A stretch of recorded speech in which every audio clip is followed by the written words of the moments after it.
dia a todos. No último vídeo falamos da responsabilidade diante das tarefas mediúnicas. Entretanto, para se levar a bom termo uma atividade espiritual, é necessário criarmos um ambiente propício, e isso conseguiremos com uma leitura para harmonização. E na sequência, dirigimos uma prece ao alto. E hoje, a oração será o tema da nossa reflexão. Então, as atividades espirituais requerem um ambiente necessário. E para isso, quando vamos iniciar uma tarefa, nós fazemos uma leitura de harmonização para aglutinar os pensamentos que estão dispersos dos membros da equipe. Em seguida, dirigimos alguém do grupo dirige uma oração que pode ser feita do coração, espontânea naquele momento, ou uma prece, o Pai Nosso, por exemplo, que é uma prece universal. Jesus nos ensinou. Agora, o que é a oração? Oração, segundo o Livro dos Espíritos nos informa lá na questão 659, a prece é um ato de adoração. Orar a Deus é pensar nele, é focalizar, é aproximar-se do nosso Criador e pôr-se em comunicação com Ele. Então, o nosso pensamento é muito disperso.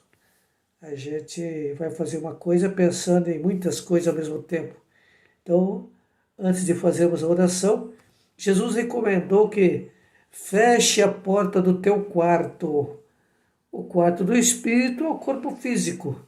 Então devemos fechá-lo para as coisas exteriores e nos concentrarmos naquilo que estamos fazendo. Santo Agostinho nos esclarece que a prece é o orvalho divino que aplaca o calor excessivo das paixões. A prece é filha da fé e nos encaminha para a senda que conduz a Deus. Então, a prece é o elo de ligação entre nós e o Pai. Embora o Pai nunca nos abandone, mas nós, pelas atividades materiais que temos que desenvolver, por vezes nos esquecemos do principal, que é a parte espiritual. A prece é agradável a Deus? No Livro dos Espíritos, a questão 658, nos esclarece: a prece é sempre agradável a Deus, quando ditada pelo coração. Porque muitas vezes nós fazemos a prece de forma automática, né?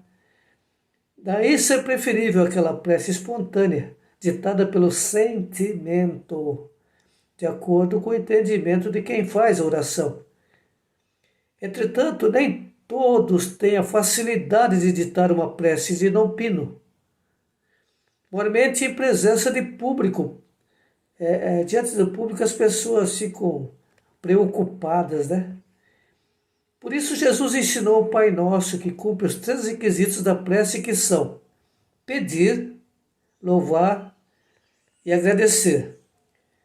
Tem gente que fala assim: eu faço a prece, eu faço minha oração, mas parece que as coisas dão ao contrário. Acontece que a prece também tem algumas condições, né? É necessário pedir, saber pedir e merecer. Então, a gente tem visto na doutrina muito citada a oração do preto velho, né? Aquele que chegava na roça de manhã com a sua enxada nas costas, colocava a ferramenta no chão, tirava o seu chapéu, elevava os olhos ao céu e dizia: Pai, Benedito está aqui. Colocava o chapéu, pegava sua enxada e trabalhava normalmente. Não era necessário falar mais do que isso. Pai, Benedito está aqui. Quer dizer, não é por muito falar que a prece será ouvida, e sim pelo sentimento que se coloca nela. Jesus recomendou: vigiai e orai, para que não entreis em tentação. Em Mateus 26, 41, diz que aquele que ora com fervor e confiança se faz mais forte contra as tentações do mal. E Deus lhes envia os bons espíritos para assisti-lo. Então, a prece nos torna mais confiantes, né? E estabelece entre nós, no plano espiritual, um relacionamento de afinidade, porque diante das dificuldades da vida ou das situações que se apresentem, nós sabemos que não estamos sós. Pedi e dar-se-vos-á, buscai e achareis, batei e abrir-se-vos-á. Está lá em Mateus, no capítulo 7, no versículo 7, né?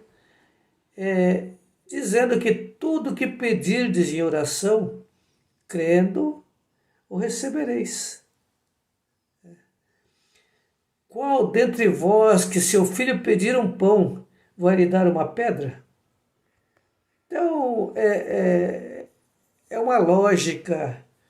Se nós, que somos imperfeitos, quando nosso filho pede alguma coisa, a gente vai se esforçar por atendê-lo na medida do possível, né?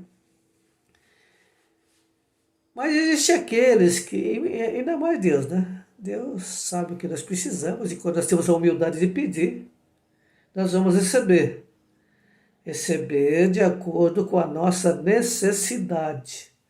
Não exatamente aquilo que pedimos, porque no momento em que pedimos achamos que é uma boa coisa. Mas será que é? Via de regra pedimos bens materiais, algo para nos atender nas nossas aflições. Ocorre que o que chamamos de aflições, muitas vezes, é na verdade um chamamento para as coisas espirituais. Quando andamos meio desligados de Deus, vem um chamamento através de uma aflição, né? Por isso Jesus disse, bem-aventurados os aflitos.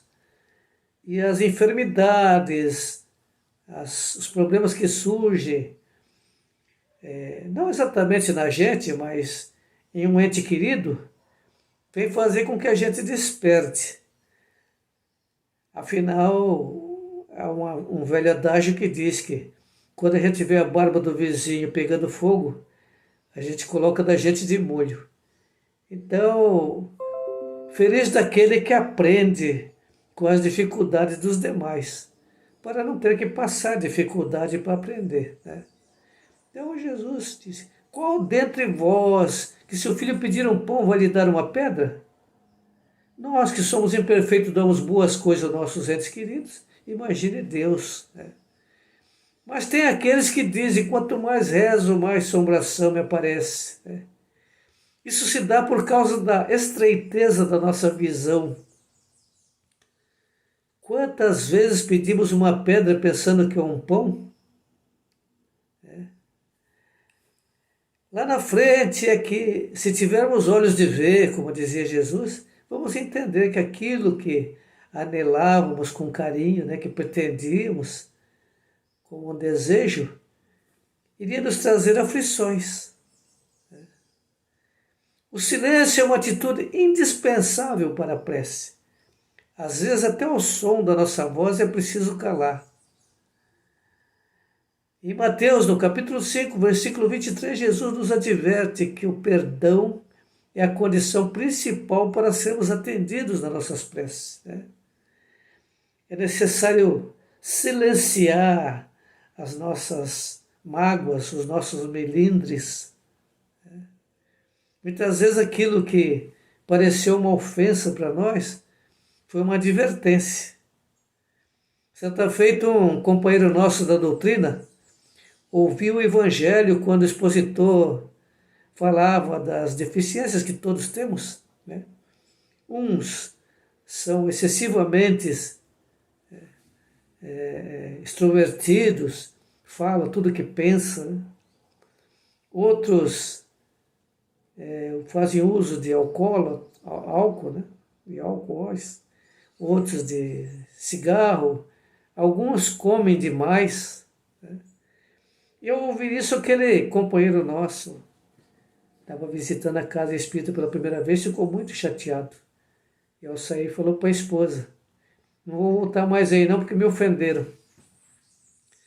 Passados 6 meses, teve um problema de arritmia cardíaca, teve que ir no médico, que ele recomendou para comer menos.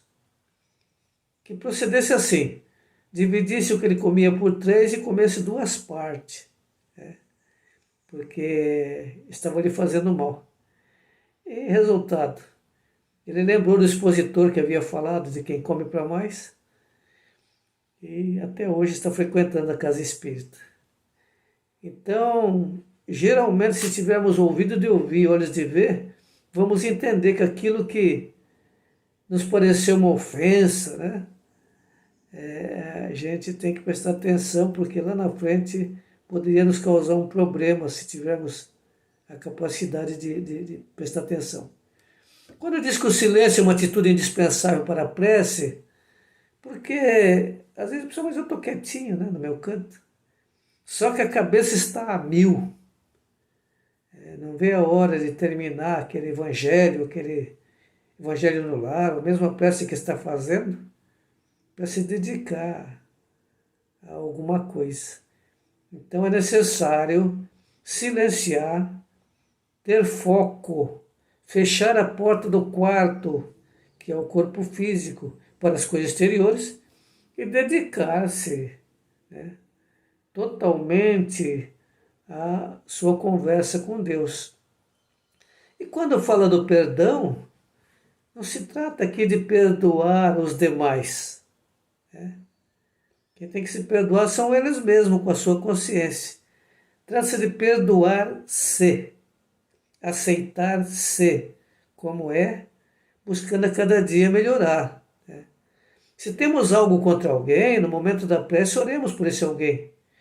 Mas tem que ser algo sincero, tem que partir do coração, né?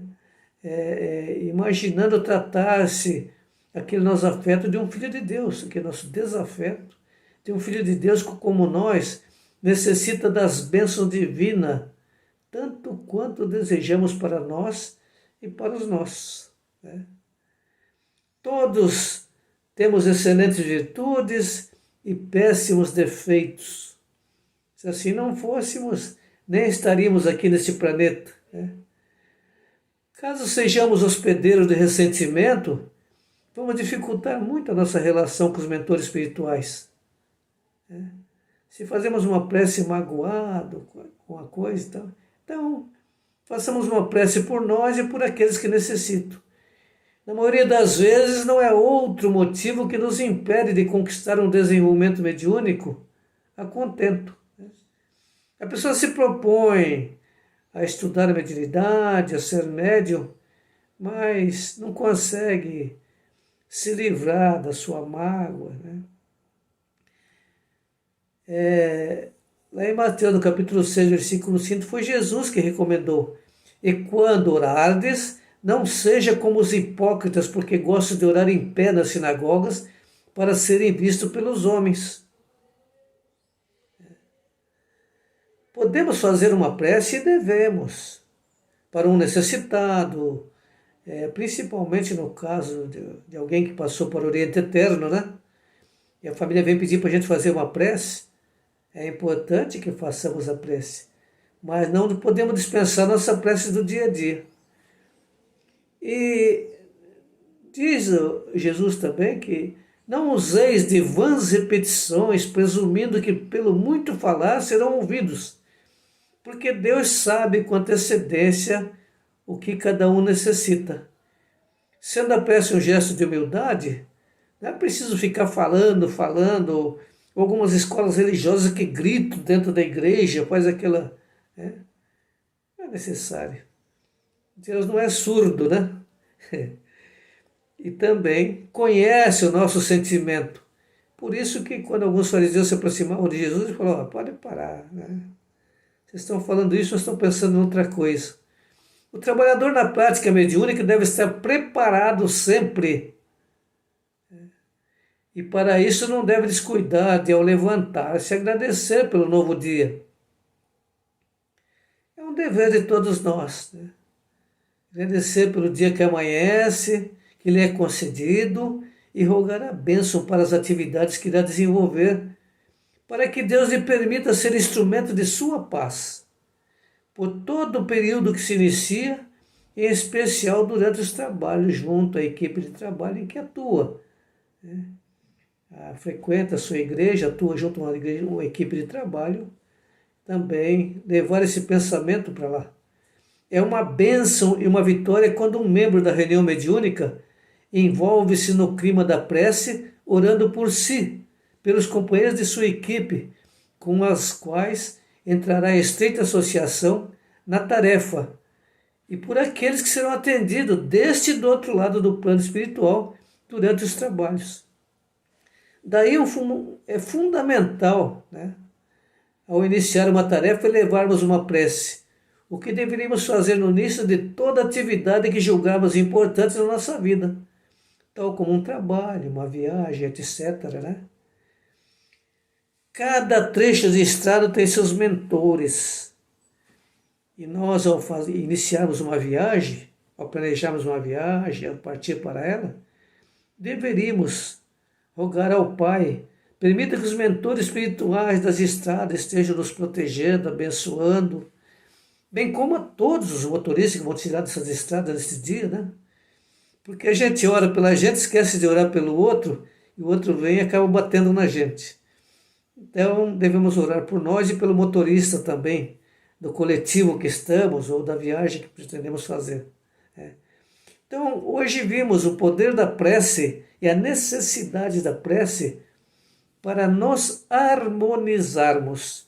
E, na sequência, continuaremos com outros itens que sejam tão importantes quanto este ou até mais relevantes. Muita paz a todos.